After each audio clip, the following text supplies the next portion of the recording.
अस्सलाम वालेकुम प्यारे बच्चों। आज का हमारा टॉपिक है हाइपरटोनिक सॉल्यूशन, हाइपोटोनिक सॉल्यूशन और आइसोटोनिक सॉल्यूशन। तो आज हम इन सॉल्यूशन पे बात करेंगे। हाइपरटोनिक सॉल्यूशन होता क्या है, इसको समझाने के लिए मैंने आपके लिए यहाँ पर डायग्राम बनाई है। मैंने एक बीकर लिया है, इस बीकर में हमने पानी डाला है, उसके बाद हमने एक प्लांट सेल को इसमें डाला है।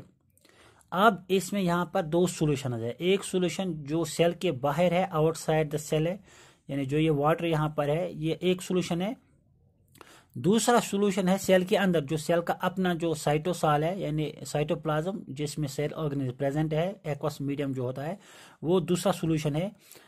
अब हाइपरटोनिक सॉल्यूशन होता क्या है? हाइपरटोनिक सॉल्यूशन हम उस सॉल्यूशन को कहते हैं जहां पर सॉल्यूटस की कंसंट्रेशन ज्यादा होगी सेल के बाहर, यानी जो सेल का साइटोसाल है उस सॉल्यूशन में आयन सॉल्यूटस की कंसंट्रेशन कम होगी as compare to the solution which is outside the cell. यानी जो ये सॉल्यूशन है बाहर का सॉल्यूशन, इस बीकर में सेल के बाहर, इसमें सॉल्यूटस की कंसंट्रेशन ज्यादा है as compare to this solution which is present inside the cell. तो यहाँ पर क्या हो जाएगा, यहाँ पर इस कंडीशन में जो सेल के अंदर वाटर होगा या सॉल्वेंट होगा, ये मूवमेंट करेगा towards outside, it moves out of the cell vacuole. जब ऐसी कंडीशन हो जाएगी तो सेल, प्लांट सेल जो है ये श्रिंक हो जाएगी। ये सॉल्यूशन यानी hypertonic solution in plant cells को श्रिंक करेंगे साइज में, तो इसकी वजह से इसका जो पूरा अंदर का जो वाटर होगा वो बाहर निकलेगा। ये हो गया हाइपरटोनिक सॉल्यूशन। हाइपरटोनिक सॉल्यूशन की अगर हम एग्जांपल देखेंगे तो जिन सॉल्यूशन में सॉल्ट कंसंट्रेशन ज़्यादा होती है, सॉल्ट की कंसंट्रेशन ज़्यादा होती है, उन कंडीशन में अगर हम सेल डालेंगे तो वहाँ पर सेल का जो शेप होगा वो बाहर निकलेगा, फिर वहाँ पर सेल जो है वो श्रिंक हो जाएगी। Second type of osmotic solution जो है वो है हाइपोटोनिक सॉल्यूशन। हाइपोटोनिक सॉल्यूशन जो है ये हाइपरटोनिक सॉल्यूशन के बिल्कुल अपोजिट है। तो इसमें भी हमने यहाँ पर आपको समझाने के लिए एक डायग्राम बनाई है।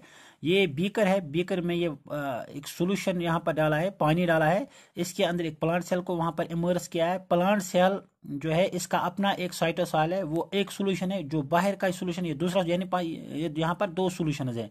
तो यहाँ पर क्या हो जाएगा, जब सॉल्यूटस की कंसंट्रेशन आउटसाइड के सॉल्यूशन में कम होगी as compare to the solution which is inside the cell, यानी सॉल्यूटस की कंसंट्रेशन जो आउटसाइड सॉल्यूशन है इसमें कम होगी बनस्बत इस सॉल्यूशन के, क्योंकि यहाँ पर सॉल्यूटस की कंसंट्रेशन ज्यादा होगी।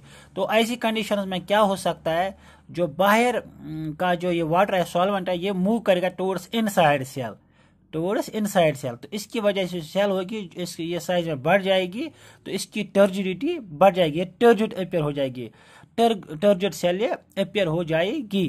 तो कुछ कंडीशंस में, ऐसे कंडीशन में सेल कभी बर्स्ट भी हो सकती है। इन्हीं सॉल्यूशंस को हम बोलते हैं hypotonic solutions. A hypotonic solution has a lower concentration of solute than another solution. यानी यहाँ पर हमेशा याद रखना है कि दो टाइप्स ऑफ सॉल्यूशंस है। ये जो मूवमेंट यहाँ पर मूवमेंट ऑफ मॉलिक्यूल्स होता है, यहाँ पर movement of solvent, it is because of the osmotic pressure. इसी तरह से जो थर्ड टाइप है ऑस्मोटिक सॉल्यूशन में, वो है आइसोटोनिक सॉल्यूशन। आइसोटोनिक सॉल्यूशन वो सॉल्यूशन है जहां पर जो दो टाइप्स ऑफ सॉल्यूशन, जहां पर जो सॉल्यूटस है दोनों सॉल्यूशन में वो बराबर होंगे। यानी जो आउटसाइड सॉल्यूशन है सेल के, उसमें भी सॉल्यूटस की कंसंट्रेशन बराबर होगी, जो इनसाइड सॉल्यूशन है, सॉल्यूटस है साइटोसाल में, उनकी कंसंट्रेशन भी बराबर होगी। तो यहाँ पर क्या होगा, यहाँ पर नेट फ्लो नहीं होगा मॉलिक्यूल्स का। तो इसको हम कह सकते हैं solution is called isotonic if the concentration of solutes outside the cell is equal to the concentration of solutes inside the cell. यानी जहां पर सॉल्यूटस की कंसंट्रेशन सेल के अंदर भी बराबर होगी और सेल के बाहर के सॉल्यूशन है उसमें भी बराबर होगी।